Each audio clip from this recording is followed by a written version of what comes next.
December மாசம் வந்தா மழை வரும்னு எல்லாருக்கும் தெரியும். எவ்வளவு நாளா நம்ம சொல்லிட்டு இருக்கோம், பெருவெள்ளம் மழை வரப்போது, முன்னெச்சரிக்கை நடவடிக்கை எடுங்க எடுங்க எடுங்கன்னு எல்லா ஆட்சியாளர் இன்னைக்கு எதிர்கட்சியும் சொல்றோம். கேட்ட எந்த மழை வந்தாலும் நாங்க சந்திக்க தயார், எவ்வளவு பெரிய மழை வந்தாலும் நாங்க சந்திப்போம் அப்படின்னு சொல்றாருங்க. முதல்ல என்ன சந்திச்சீங்க?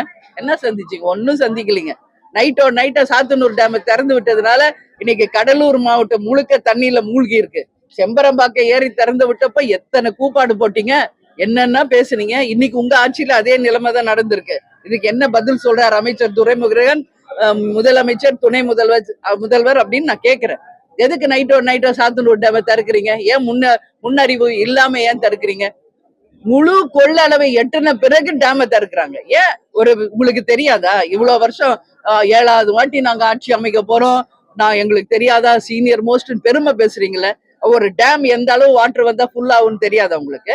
ஒரு அளவு வரும்போதே கொஞ்சம் கொஞ்சமா திறந்து விட்டு இருந்தா இன்னைக்கு கடலூர் மாவட்டம், விழுப்புரம் மாவட்டம் இந்த அளவு பாதிப்பை சந்திச்சிருக்குமா? அதனால தவறு செய்யறது நீங்க ஒத்துக்கிட்டு இனி அட்லீஸ்ட் இருக்கிற ஒரு வருஷம் உங்களுடைய ஆட்சியா மக்கள் ஆட்சியா ஒழுங்கா நடத்தணும். என்னதான் மக்கள் மொத்தம் தமிழ்நாடு முழுக்க இன்னைக்கு டெல்டால ஆரம்பிச்சு சென்னை வரைக்கும் எல்லா பகுதியும் மழையாலையும் வெள்ளத்தாலையும் பாதிக்கப்பட்டிருக்கு. இது பெரிய ஒரு விஷயமா போயிட்டு இருக்குங்க. அதனால இந்த அரசு மக்கள் மேல கவனம் செலுத்தணும் சொல்லி நான் கேட்டுக்கிறேன். எதிர்கட்சி தலைவர் பதட்டத்தை உருவாக்குறேன்னு இல்ல, இங்க என்னங்க பதட்டத்தை உண்டாக்குறோம்?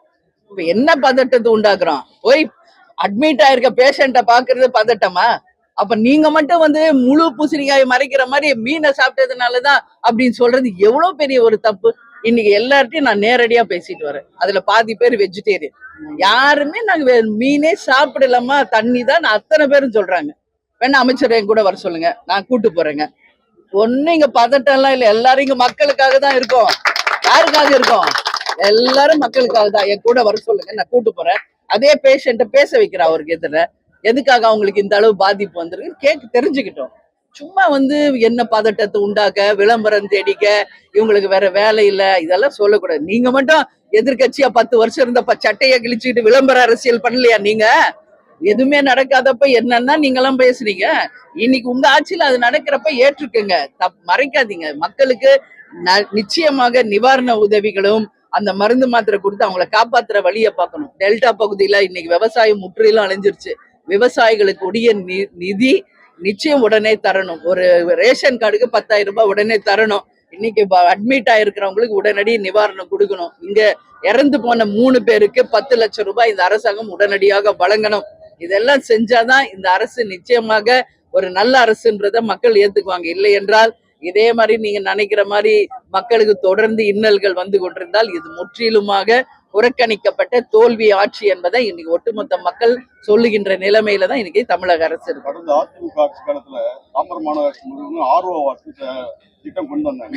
ஆட்சி மாற்றத்தினால அந்த ஆர்ஓ சிஸ்டமே பராமரிப்பு இல்லாம செயலிழந்து கிடக்கு. அதைத்தான் இப்ப நான் சொல்றேன். ஏன் நீங்க கார்பரேஷன் வாட்டர் கொடுக்குறீங்க? என்ன கவர்மெண்ட்ல காசு இல்லையா? சின்ன ஸ்டேட் பக்கத்துல பாண்டிச்சேரி 2வது நாள் அறிவிக்கிறாரு அந்த முதலமைச்சர், ஒரு ரேஷன் கார்டுக்கு 5,000 ரூபாய், விவசாயிகளுக்கு 40,000 ரூபாய் நெக்ஸ்ட் டே அறிவிக்கிறாரு. ஏன் நம்ம முதலமைச்சர் அது பண்ண மாட்டேங்கிறாரு? உடனே மத்திய அரசு கிட்ட நிதியை கொடுங்கன்னு கேட்கிறாரு. எதுக்கு நம்ம நிதியை கேட்கணும்? இன்னைக்கு பாண்டிச்சேரி எனக்கு சென்ட்ரல் கவர்மெண்ட்டை நம்பியா இருக்கு? ஒரு சின்ன ஸ்டேட்டே பக்கத்துல இருக்கிற ஸ்டேட் இன்னைக்கு முன்னுதாரணமா இருக்கிறப்போ நீங்க ஏன் எப்ப பாரு சென்ட்ரல் கவர்மெண்ட்டை டிபெண்ட் பண்ணிருக்கீங்க? அப்ப எதுக்கு இங்க சொத்து வரி, குப்பை வரி, அப்புறம் மின்சார வரி, எல்லா வரியும் ஏன் உயர்த்துறீங்க? ஏன் விலைவாசி உயர்த்துறீங்க? அப்ப எங்க போகுது அந்த காசெல்லாம்?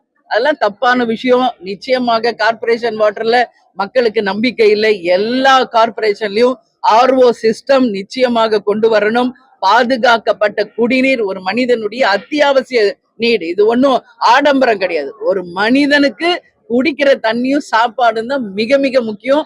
அதை கூட இந்த அரசு செய்ய தவறினால் இது நிச்சயமாக மக்களால் ஏற்றுக்கொள்ளப்பட முடியாத ஒரு அரசு என்பதை இன்னைக்கு நிரூபித்து இருக்கிறார்கள் என்பதை தெரிவித்துக் கொள்கிறேன்.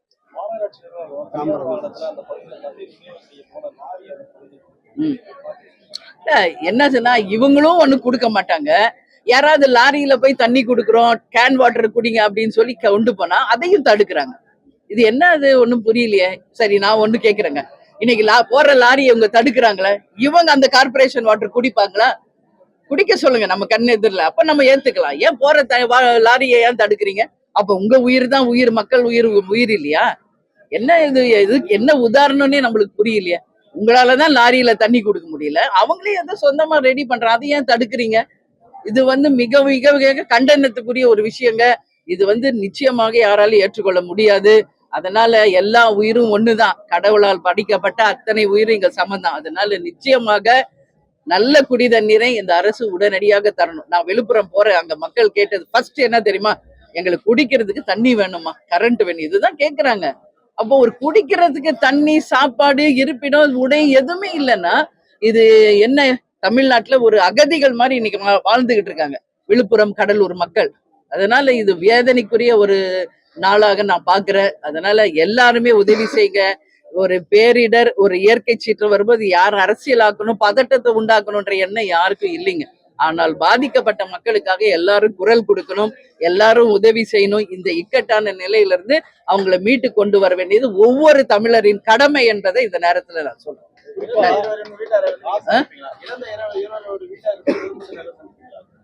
இறந்தவங்களுக்கா மாவட்ட செயலாளர் எல்லாம் போறாங்க. இப்ப எங்க பகுதி செயலாளரோட தாயார் இன்னைக்கு இறந்துட்டாங்க, அங்க போறேன்.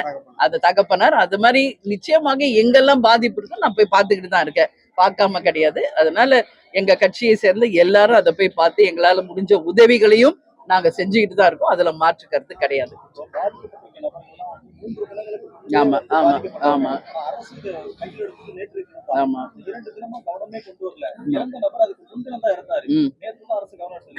அதுதான் இறந்த பிறகு இப்போ பல்கா இங்க அட்மிட் ஆறாங்க நூற்றுக்கணக்கான பேரு.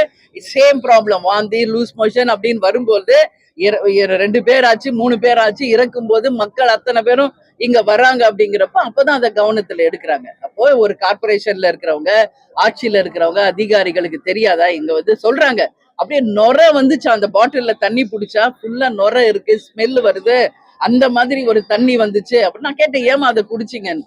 வேற வழி இல்லம்மா, எங்களுக்கு கேன் வாட்டர் குடிக்கிற அளவு நாங்க வசதி இல்லை, அதனால தாகத்துக்கு குடிச்சிட்டோம். குடிச்ச கொஞ்ச நேரத்துல வாந்தியும் லூஸ் மோஷன் ஆகுது அப்படின்னாங்க. எல்லாருக்கும் நான் சொல்லியிருக்கேன், குடிக்காதீங்க. அப்படி ஒரு டவுட் இருக்குதுன்னா நீங்க கவனத்துக்கு கொண்டு போங்க, சுடுதண்ணியை காய்ச்சி குடிங்க என்று எல்லாமே நான் சொல்லிட்டு தான் வந்திருக்கேன்.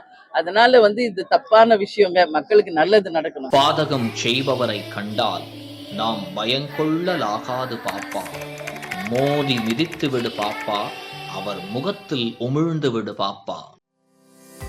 அண்மை செய்திகளை உடனுக்குடன் தெரிந்து கொள்ள இணைந்திருங்கள் இயம்நாடு தொலைக்காட்சியுடன்.